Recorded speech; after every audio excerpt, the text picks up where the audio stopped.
बिस्मिल्लाहिर्रहमानिर्रहीम। आज की इस वीडियो में हम थॉमस के बुक सर्किट एनालिसिस बुक से एक्सरसाइज 10.1 सॉल्व करेंगे, जिसके लिए एक स्टूडेंट ने फरमाइश की है। और थॉमस के बुक के क्वेश्चंस काफ़ी मुश्किल होते हैं, तो इसीलिए बहुत high ranking universities like UET Lahore और इस तरह की ऑर्गेनाइजेशंस में इस बुक को फॉलो किया जाता है। तो पहले हम रिकॉल करते हैं कि टाइम डोमेन में अगर इंडक्टर हो तो उसको एस डोमेन में ये दो ऑप्शन है। ये मैं अलेक्जेंडर सिद्दीकी के बुक से ही मैंने लिया है। में एक होता है कि आप एस एल इंडक्टर की जगह पर लिखते हैं और एक इनिशियल वोल्टेज यहाँ पे इसके साथ सीरीज में ऐड कर देते हैं। इसी का एक और ऑप्शन भी है कि एस एल के साथ आप पैरेलल में करंट सोर्स ऐड कर देते हैं। और सिमिलरली कैपेसिटर के लिए भी एक ऑप्शन है कि कैपेसिटर के साथ आप एक वोल्टेज सोर्स सीरीज में ऐड कर दें या कैपेसिटर के साथ पैरेलल में एक करंट सोर्स ऐड करते हैं। अब इसके डिटेल्स कब कहाँ पे यूज करते हैं वो विद प्रैक्टिस आ जाता है, लेकिन जो सर्किट सीरीज लुकिंग है उसमें हम सीरीज को यूज करते हैं और जो पैरेलल लुकिंग है उसमें हम पैरेलल को यूज करते हैं। आइए इस एक्सरसाइज को हम देखते हैं। तो ये transform the circuit and figure into S domain and solve for VCT। तो ये अभी तो टाइम डोमेन में, ये देखिए टाइम लिखा हुआ है सब में। अब इसको एस डोमेन में पहले कन्वर्ट करना है और उसके बाद ये वोल्टेज VCT, या एक्चुअली जब एस डोमेन में हम जाएंगे तो ये VCS हो जाएगा, उसको सॉल्व करेंगे और फिर उसका इन्वर्स ट्रांसफॉर्म लेकर हम VCT निकालेंगे। एक अच्छी चीज़ और दी हुई है कि ये VS जो है वो ये है VAUET, और जो इनिशियल कंडीशन है जिसको हम V0 कहते हैं वो कैपिटल V0 है। इस कंडीशन के साथ हम चलते हैं। मैंने जो एग्जाम्पल 10.1 है उसी को ही फॉलो करने की कोशिश की है मैंने। अच्छा, तो जहन में रहे कि हमने VCT या जैसे मैंने बताया कि VCS मालूम करेंगे। अच्छा, अब हमारा सोर्स ये आ गया, इसको यहाँ लिख लिया मैंने, और अब हम इसको एस डोमेन में या लैप्लास डोमेन में ट्रांसफॉर्म करेंगे। तो याद रहे कि E-AT लैप्लास में 1/SA के फॉर्म में आ जाता है। तो अब हमारा ये जो वोल्टेज सोर्स है टाइम डोमेन में वो एस डोमेन में हो जाएगा VA डिवाइडेड बाई S+A। और ये सर्किट चूंकि अभी सीरीज लुकिंग है तो हम इसमें सीरीज ऑप्शन जो है कैपेसिटर का एस डोमेन वाला, हम इसको यूज करेंगे। अब हमारा लेप्लास सर्किट कुछ इस तरह से बन जाएगा। यहाँ पे देखिए VA/S+α ये वाला यहाँ आ गया। रेजिस्टेंस को कुछ नहीं होता, कैपेसिटर की जगह पे हमने ये दोनों लगा दिए जैसे यहाँ पे दिया हुआ है 1/SC या 1/CS यहाँ लिखा हुआ है। V0 ये हमारा इनिशियल कंडीशन है, ये V0 ब्रैकेट में है, उसकी जगह पे हम कैपिटल V0 लिख लिया हमने डिवाइडेड बाई S। तो इस सर्किट को सॉल्व करके हमने VCS मालूम करना। तो VCS जब मालूम कर लेंगे तो उसके बाद हम इनवर्स लैप्लास में जाके VCT मालूम कर लेंगे। अच्छा, अब यहाँ पे अब अगर देखें तो जो ये हमारा VCS वोल्टेज है, तो हम ये कह सकते हैं कि जो वोल्टेज यहाँ पे होगा वही वोल्टेज यहाँ पे है, क्योंकि ये पैरेलल में है दोनों। हम इसको एक्चुअली सॉल्व करेंगे और उसको फिर इसके साथ इक्वेट करेंगे। एक करंट हमने ले लिया, इसको आईएस हम कहते हैं इसको। अब हम KVL इक्वेशन यहाँ पे लिखेंगे। यहाँ से चल रहे हैं, नेगेटिव साइन है, नेगेटिव VA/S+A, ये हो जाएगा I/R, IS/R, ये IS/1/CS और ये प्लस V0S। अब यहाँ से हम आई एस निकालने की कोशिश करेंगे। इन दोनों को एक साइड पे कर दिया, अब वोल्टेज वाले तो राइट साइड पे ले गए, और यहाँ से आई एस कॉमन ले लेंगे तो आर प्लस 1/CS इधर आ गया ब्रैकेट में। और इससे अब इसको हमने सॉल्व कर दिया एलसीएम लेके, तो ये आ गया। और अब इसको हम इस साइड पे लेके आ जाएंगे, जो ब्रैकेट में टर्म्स है, तो VASA डिवाइडेड बाय ये टर्म आ गया, और इसी तरह यहाँ पे -V0S डिवाइडेड बाय ये टर्म आ गया।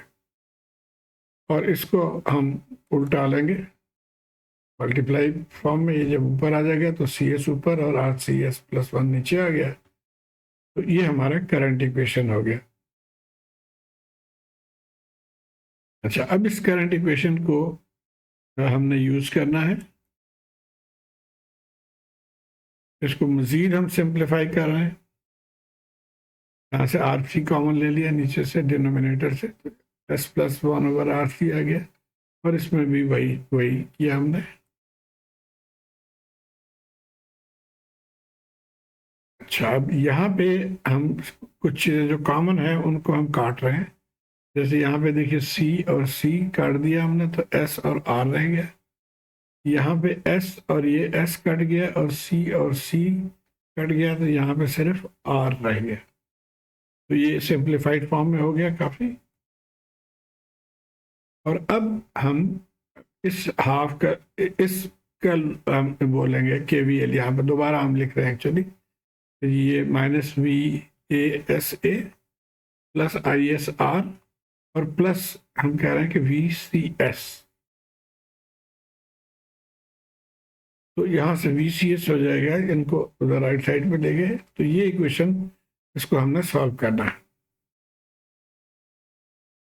हम यहाँ पे थे। अब IS के वैल्यू हमने ऑलरेडी कैलकुलेट किया हुआ, इस वैल्यू को यहाँ हम पुट करेंगे,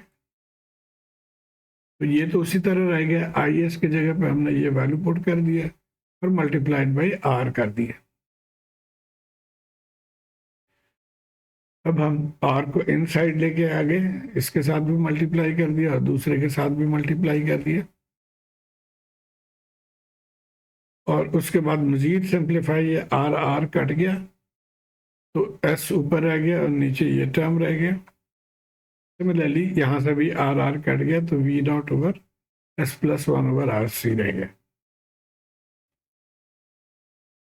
अच्छा, अब हमने ब्रैकेट को हटा दिया यहाँ से, तो ये टर्म तो पहले ही है, ये हमारे पास दूसरा टर्म आ गया, और अंदर साइन चेंज हो जाएगा इस साइन की वजह से, तो इसको प्लस लिख लिया हमने। ओके, अब VAS प्लस 1 को अगर हम कॉमन ले लें इन दोनों में से, तो यहाँ पे 1 बचा, और यहाँ पे ये माइनस दिस टर्म, इसको हम उसी तरह रख रहे हैं अभी। यहाँ पे भी अब हम LCM लेके ये इस फॉर्म में आ गए, और यहाँ से S plus S minus S cancel हो जाएगा, यहाँ से ये दोनों, ये मजीद इस फॉर्म में हो गया, सिंप्लीफाई हो गया। अब इसको अगर हम इन दोनों को मल्टीप्लाई कर लेते हैं, तो हमारा ये आ जाएगा, VA ऊपर चला गया, VA/RC, और S प्लस 1 नीचे डिनोमिनेटर में आ गया, और SR प्लस 1/RC आ गया। तो एक टर्म ये हो गया, राइट वाला टर्म हम उसी तरह ही रख रहे हैं, इसको छेड़ने की ज़रूरत नहीं है। अब यहाँ पे देखिए कि ये डबल फैक्टराइजेशन है, डबल फैक्टर्स हैं डिनोमिनेटर में, तो इसको मज़ीद हमें सिंप्लीफाई करना होगा। और अगर आपने लैप्लास ट्रांसफॉर्म के एप्लीकेशन क्वेश्चंस पढ़े हैं, तो यकीनन आपको ये टेक्निक पता होगा। बहरहाल मैं इसको फैक्टराइज कर रहा हूँ यूजिंग पार्शियल फ्रैक्शन मेथड, सिर्फ इस टर्म को अभी ले रहे हैं, इसको अभी नहीं छेड़ रहे हैं। तो इसको हम A/, फर्स्ट टर्म है S प्लस A, और B/ जो सेकंड टर्म है वो। अब A और B की वैल्यू हमें मालूम करना है। ये एक टेक्निक यकीनन आपको आता होगा, नहीं तो इसको आप दोबारा रिवाइज कर लीजिए। A इस इक्वल टू जो इसके डिनोमिनेटर में है उसको मल्टीप्लाई करते हैं फंक्शन को। अब इस ये पूरा फंक्शन है, इसको ना हमने आसानी के लिए एफ एस लिख लिया, यानी एस ए एफ एस। अगला स्टेप में आप क्या करेंगे, अब एफ एस की जगह पे ये पूरा लिख लेंगे, यानी वी ए आर सी। अब ये क्या होगा कि एस ए ऊपर भी है और एस ए नीचे भी है, तो कैंसिल होकर सिर्फ ये टर्म बाकी बचेगा। तो ये पहले टर्म में से आ गया। फिर यहाँ पे एक कंडीशन भी डालते हैं, S plus A is equal to 0 put करके एस इज इक्वल टू -1 लेकर आते हैं। तो ये कंडीशन हम आगे लेके चल रहे हैं। और अब अगले स्टेप में एस की जगह पे -a पुट कर देंगे हम। तो ये a की वैल्यू हमने कैलकुलेट कर ली। बिल्कुल इसी तरह हम b को कैलकुलेट करेंगे, इसके डिनोमिनेटर के साथ फंक्शन को मल्टीप्लाई कर दिया, ये हमारा सिंप्लीफाइड फॉर्म आ गया। यहाँ से कंडीशन हमने ले लिया, उस कंडीशन को s की जगह पर पुट करके, तो ये हमारा b टर्म्स की जो वैल्यू आ गई हमारे पास। तो अब इसको हमने दो पोर्शन में कर लिया। आगे चलते हैं। तो ये हमारा था, उसको हमने पार्शियल फ्रैक्शन में इस तरह से लिख लिया, a की वैल्यू हमने निकाल लिया और b की वैल्यू निकाल लिया। अब हम इसको यहाँ पे इसके जगह पे हम ये लिखेंगे और a की जगह पे ये वैल्यू लिख रहे हैं। तो ये हमने a की वैल्यू लिख दिया डिवाइडेड बाई s+1, और b की वैल्यू हमने यहाँ से लिख लिया डिवाइडेड बाई s+1/RC। और ये टर्म हम छोड़ते आ रहे थे, अब इसको हम यहाँ पे लिख लेंगे। तो ये हो गया जी VCS। अब इसको मज़ीद हम सिंप्लीफाई करेंगे, अपने फॉर्म में लेकर आएंगे जो हम यूज टू हैं। तो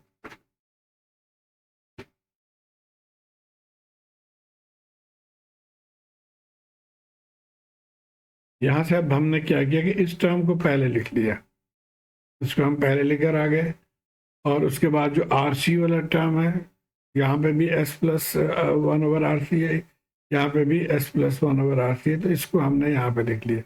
अब ये देखिए, जब यहाँ से हम माइनस बाहर निकालेंगे तो इसमें ये अंदर प्लस हो जाएगा और माइनस बाहर आ गया है।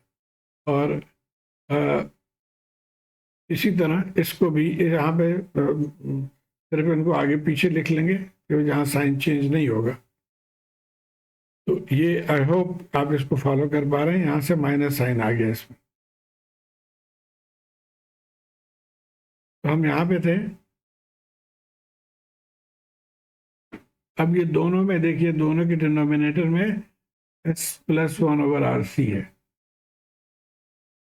तो ये हम इस तरह से इनको न्यूमरेटर टर्म्स को ऊपर लिख लिया, कॉमन कर लिया, और डिनोमिनेटर एक ही कर दिया यहाँ से। और ये उसी तरह ही है। अब ये हमारा कांस्टेंट है और ये s के टर्म है।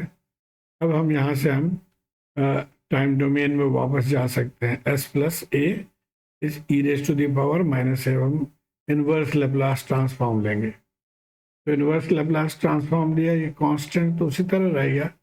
s+1/RC की जगह पर हम लिख लेंगे e⁻−t/RC।